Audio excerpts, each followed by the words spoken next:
Shoutout po sa ating lahat at your service, Mr. Wildlife TV. Please do support and subscribe. Walang iba po ang ama ng Kalingap, Kuya Val Santos Matuba, Boss Kalingap Rav, at ating Ina Vlogs. At please do support sa lahat po ng mga Kalingap charity vloggers or Kalingap partners. Once again, at your service, Mr. Wildlife TV, your Mr. Goodbye.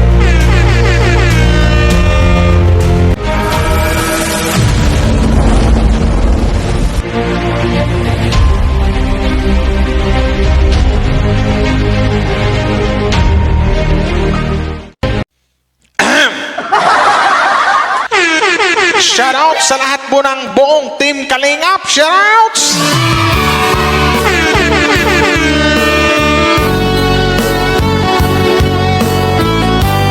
Pero wait lang guys, meron ako hinanap guys. Parang may kulang eh. Lipstick sana ko pero hindi na, or mag-lip tint. So shoutout po sa lahat ng buong Team Kalingap dyan. No? Hello po sa inyo at magandang araw po, magandang gabi sa lahat po ng mga nasa ibang bansa dyan. Hello po sa mga OFW, hello po sa inyo. Shoutout po, lalong-lalo na po sa mga EDC supporters, EDC fans, EDC Israel. Diba? Pero bago tayo magsimula guys, sa ating maikling video reaction, no? Tawag ito, kukuha lang ako ng doon sa video ni Boss Kalingap Rab sa upload niya doon sa bandang panghuli na kasi pag live reaction sana pwede na i-play natin lahat. Pero ito naman i-upload ko lang naman. Kukuha ako ng konti doon at i-react natin, bigyan natin ng magandang reaction kung ano ba itong nakikita natin. Kung ano na ba ang isang fiancé at saka isang Kalingap Ido. Ang isang wifey at saka isang happy. Ano ba? Level up na ba ang kanilang relasyon? Something like that. Pero bago tayo magsimula guys, suportahan po natin ang buong Team Kalingap sa panguna po ni Kuya Val Santos Matubang, Boss Kalingap Paraba natin in the vlogs. And don't forget to support also sa lahat ng mga Kalingap charity vloggers or Kalingap partners. Diba? So ito na guys, no? Shoutout po sa inyong lahat dyan. Pero magpasalamat na ako doon sa mga sa mga bagong nakapag-subscribe sa akin, sa EDC supporters o sa mga EDC fans. Thank you very much po sa inyo. Maraming salamat. At sa walang sawang nag-like and share, sana po may mag-like and share sa upload ko na ito. So tara guys, wala nang patupik-tumpik pa. Umpisahan na natin to. Sa lahat ng mga EDC Israel, EDC fans, EDC supporters, tara. Ano bare?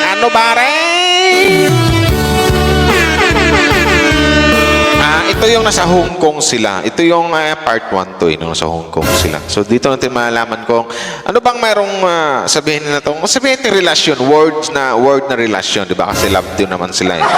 To level 1, level 2, level 3 hanggang level 10. Comment down below kung anong level na ba. Kung anong level na ba ang relasyon ng dalawa. Di ba? Ano ba to?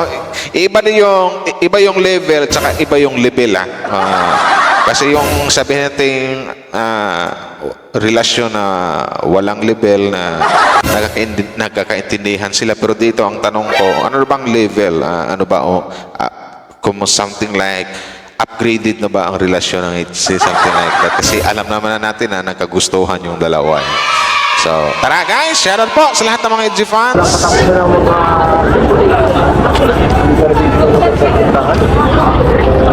Dito pa lang masasabi ko level na. Dito pa lang masasabi ko level up na yung relasyon ng EDC. Kita mo naman, gumagano na si EDC sa braso ni Kalingap Ido. So, ang ibig sabihin yan, ano daw? Diba? Umpisa pa lang. Sana all. Kita nyo naman, ang sweet yung dalawa. O diba? Doon sa mga may doubt pa dyan, sa mga may doubt sa EDC, iwan ko na lang sa inyo kung magdududa pa kayo sa video na ito, dito sa upload na ito. At tama naman, si fiancé or si wifey na yung kumakapit kay Happy.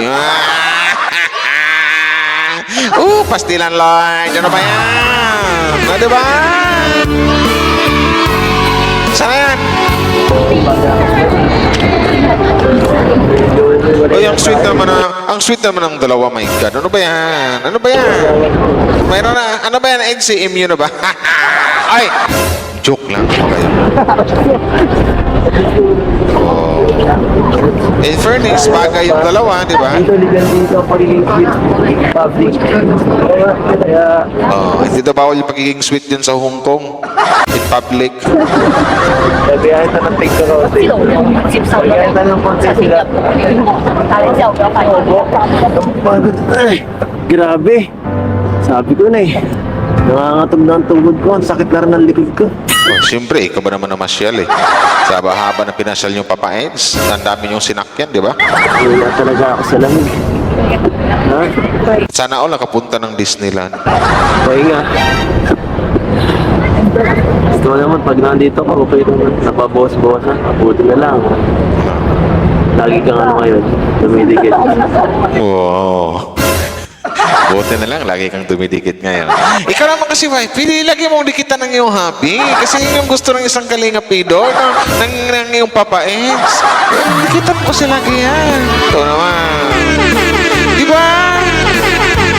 Sabi ko sa inyo, alam nyo, Edsy, nakakabata kayo ng mga fans. Yung mga fans ng Edsy, looking young na rin, di ba? Lagi kasi nga. Palagi kang kasama yun. Nakakahiya eh. Ano na naman yung Papa Eds? Ano to, everyone? So, nice. Ganda ng isang fiancé talaga, my God. Kung sasabihin nating swerte ang isang ido sa isang fiancé, napakaswerte din ang isang fiancé sa isang ido, di ba? Magsortihan na lang kakaya tayong lahat. Kasi swerte yung dalawa, di ba? Bagay na bagay, o di ba? Parehong gusto ang isa't isa. Pwede ko na nga sabihin dito, mahal nila ang isa't isa eh, pero mayroon na lang silang hinihintay na tinatawag nating tamang panahon. Di ba? Siya ganun. May pagano na. May pasandal-sandal na sa balikat ni Papa Eds. Gumayon na yung ulo ni Fiancé. My God, sana all. Di ba? Sana all. Oh, sabi mo kasi Papa Eds gustong dumikit. Ayun, dumikit na si Fiancé. Oh. Dumikit yung wifey mo. Joke lang. Sige na, sige na. No. Patay ka naman dyan. Sana. Property yan eh. Oo, para na magjowa. Yes, property ni Fiancé yung balikat mo pa, Papa Eds. Ano ka ba, Papa Eds? Property owned by Beyonce. Wow, property owned by Fiancé.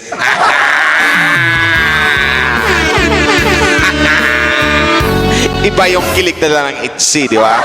Iba din yung kilig na dala ng Jumgar, iba din yung kilig na dala ng Danjoy. Itong sa Fiancé kakaiba din.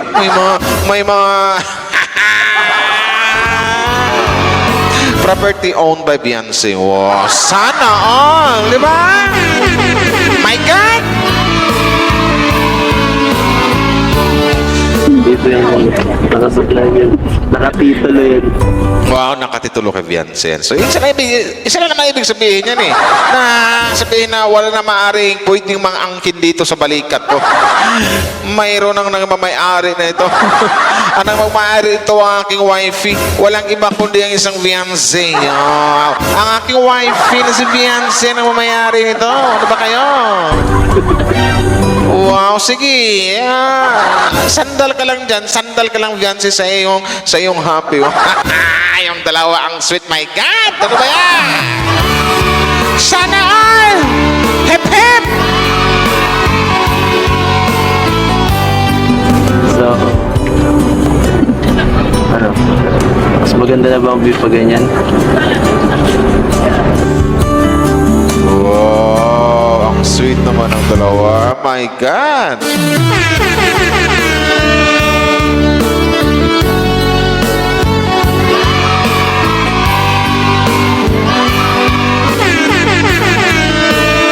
Teka lang, may ano lang ako. May kukunin lang ako. Teka lang, dito ka lang. Ano yung kunin mo, Papa Eds? Hindi mo na ako balikan. Mabilis lang. Ano yung Fiancé? Baka hindi mo na ako balikan. May kukunin lang yung habi happy mo, Fiancé. Ano ka ba?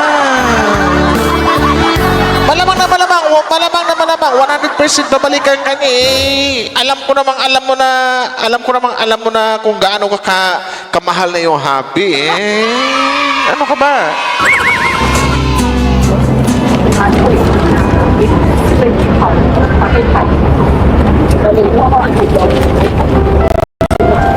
Para sa'yo. Siyempre. Sana all may pa-flowers. Siyempre, Valentine's. Ano ba kayo, guys? Ang sweet ng magiging boyfriend mo, Beyonce. Para sa'yo ito. Pinag-important ko to ha. Pinag-effortan daw ni Papa X. Bakit na bumibenta ng bulaklak? Alam mo, marami akong kakilala dyan. Na pwedeng hingan ng tulong para makapagbili nito. Bagay na bagay yung dalawa, guys, no? Tulong, no? Perfect. Pwede natin masabi soon na perfect couple, no? Di ba? Oh, happy Valentine's Day. Yan ha. Walang kiss. Ay, joke lang. Wala, bawal. Yeah. Sana yun? Hindi ako halos nagbibigay ng ganyan sa mga tao. Ayun, kita mo? Hindi ko. Kasi ang isang klingapido, kasi napakaseryosong tao yan eh. Bihira lang magbigay ng mga bulaklak. Hindi yan magbigay basta-basta. Bibigay lang yan sa mga taong napaka-importante sa kanya or something like sabihin natin na mahal niya. Oo, di ba? Like Beyonce. Ganun lang. Sana ako may bulaklak, Vince. Sana, Vince, may bulaklak galing kay Happy Edge ko. Ay, kainaman ka. Ay, mahal na mahal ka. Bihira lang yan, kaya swerte mo. Bihira lang yan, swerte mo.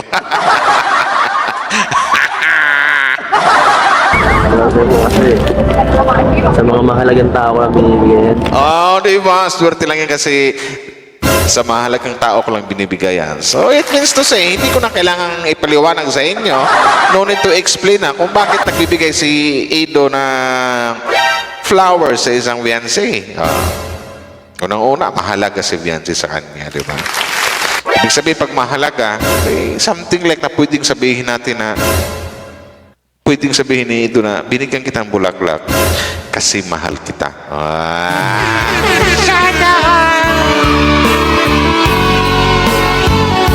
Talaga. Isa ka din. Ano ulit, Papa Eds? Yan. Talaga. Isa ka din. Isa ka doon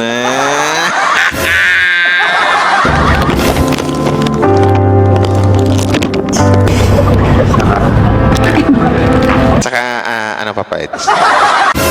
Ito ang pinakamahalaga. Wow, ikaw ang pinakamahalaga. Sana all na lang talaga, Beyonce! Sana all!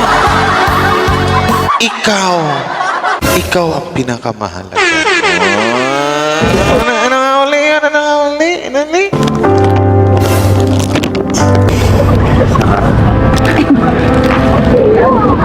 pinakamahalaga.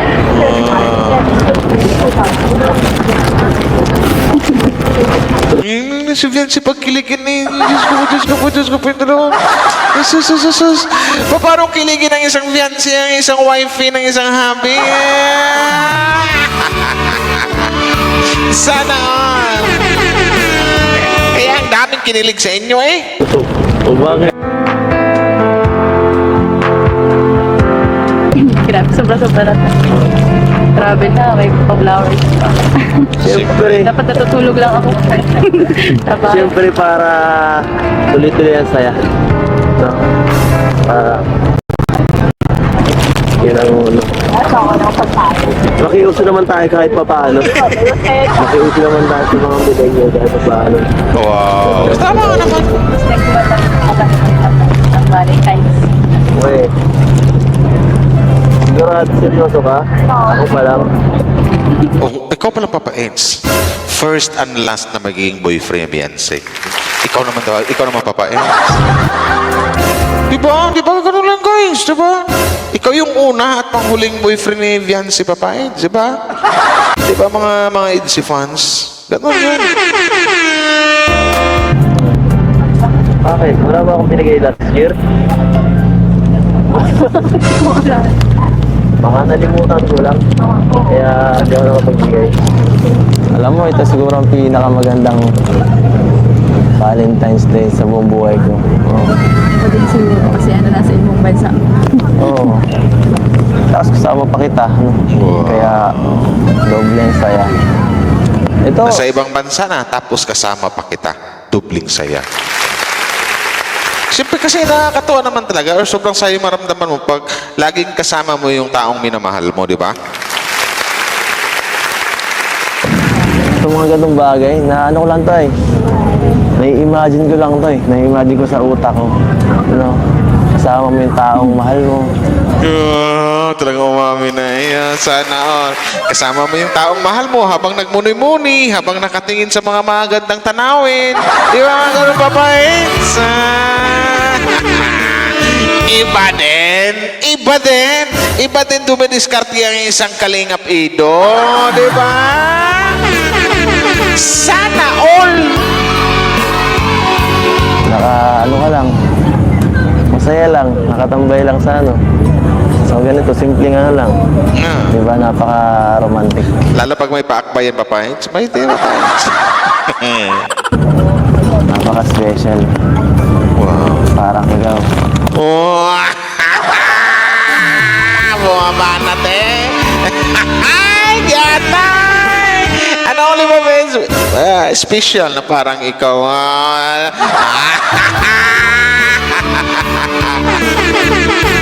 Sana all! Hey! Isa pa nga, Papa Eds. Ano yun? Ano yung Papa Eds? Parang ngayon ko lang nakita nga magsabi si Papa Eds ng ganyan. Seryoso Talagang pinaramdam na talaga kay Viancy na mahal kita. Eh. Ganun na yung mga ano niyan. Ano yung Papa Eds? Lang sa ano. So ganito, simpleng ano lang. Di ba, napaka-romantic. Napaka-special. Parang ikaw. Oh. Viancy, bay kilig na kilig ka. Ano yan? Sa akin. Wow, napaka-special para sa akin. Di ba? Wow. Di sana all. Idi wow, di kayo na.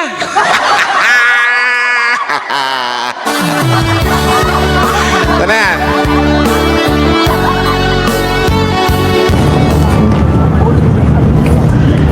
Mahal na mahal. Ano na? Ano ulit, Papa Eds? Ano yung sa'yo, Papa Eds? Gatay! Ano yung mahal na mahal? Tama ba yung narinig ko, Papa Eds? Mahal na mahal, ano? Sana yan? Parang ikaw. Sa akin. Tapos? Mahal na mahal.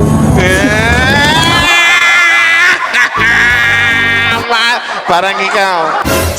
Special parang ikaw para sa akin. Ganon. Mahal na mahal. Sana all! Ay, wow! Sana all! Edsy! O diba, sabi ko sa inyo, level up na yung relasyon ng dalawa eh.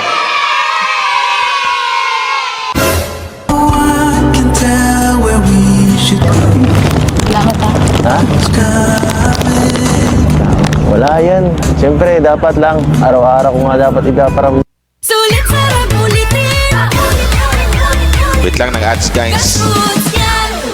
Responding to emails takes time, but not with Grammarly.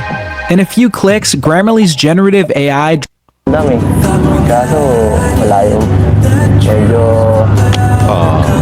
Ako naman yung sinabi ni Papa Eds. Gusto man ni Papa Eds na araw-araw iparamdam kay Viancy. Kasi doon na nga, isang charity vlogger, isang Papa Eds. Tapos si Viancy, nag-aaral. So, sa tuwing pagsasama nila. Pero talagang pinaparamdam. I mean, tuwing pagsasama nila, pinaparamdam lagi ni Papa Eds na very special si Viancy para sa kanya. Yan, sinabi niya, very special ka sa akin. At mahal na mahal. Wow, di ba? Mga ganong tirada ni Papa Eds. Gang! Proso ba na yung ano ginagawa? Bakit naman?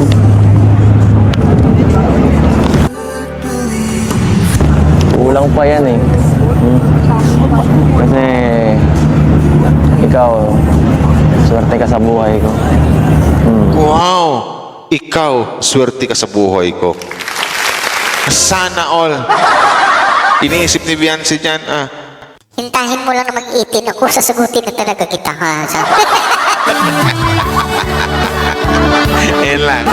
Sino ba kasi hindi ma-inlove sa isang Kalinga Pido? Kasi actually guys, nakita ko itong dalawa doon sa MOA, yung si Papa Eds, na-meet ko na yan, tsaka si Viancy. Nako, kung maganda si Viancy, ang gwapo din ng isang Kalinga Pido. Yun lang masabi ko. Grabe. Bakit na bakit yung dalawa? So doon sa mga nag-i-issue na ano yung dalawa, oh my God, nga kayo. Sinasabi ko sa inyo, sweet yung dalawa na yan. Swerte ka. Oo nga, seryoso yun. Nung dumating ka, lalong gumanda. Lalong sumaya. Lalo nung dumating ka, sumaya ang buhay ko, gumanda ang buhay ko, kasi nga, swerte ka sa buhay ko. Wow, sana all. Salamat sa'yo, kaya yan, pinapahalagaan ko lang yan. Ikaw. Diba? Yan lang natin, enjoy lang natin itong araw na to. Bihira lang tayo dito makapunta eh. Oo, minsan na yung Papa Eds, di ba? Balik na tayo sa atin. Sabi ginagawa na po yun. Ha? Sino ba? Legal dito ang pagiging ganito ha. Okay lang dito maging sweet. Nako, Papa Eds, sinasabi ko sa Papa Eds, pati yung taga-Hong Kong Papa Eds, sa mga ibang inject niyan, kinikilig din sa inyo. Grabe. Unang araw pa lang. Sobrang saya na agad. Kumpleto na kumpleto na para sa akin itong itong travel na to. Kung makakauwi nga ako, okay lang eh. Okay na sa akin to. Masaya na. Hindi. Siyempre kasi para ang dating kasi isa sa mga sinasabi ni Papa Eds na kahit ikaw lang sapat na. Wow, di ba? Mahal eh. Nagmahal ang isang Papa Eds. Disneyland pa. Disneyland pa? Okay. Disneyland. Sa bagay. Sasamahan kita sa lahat ng rides na gusto mo dun.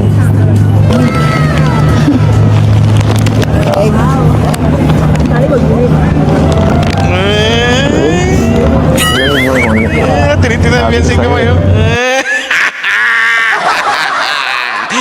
Para-paraan din Papa Eds ah. Sana all. Ay! Ano ulit yan? Biglang napatingin si Viancy. Lamig mo konti. Sabi ko sa'yo eh. Si Viancy. Dapat kasi nag-ano ka. Pinakapalan mo yung jacket mo. Ano nga, Edsy, ano na nga, aminin yung dalawa. Yun na. Halika nga. Oh, ang sweet na dalawa. La. Sana all. Diba? Okay ba to? Uminit na ba ng konti? Uminit na ba ng konti? Oo, uminit na Papa Eds. Pati yung mga Edsy fans, Papa Eds. Napapalayo na sa inyo, kilig na sa inyo, Papa Eds. Uminit na.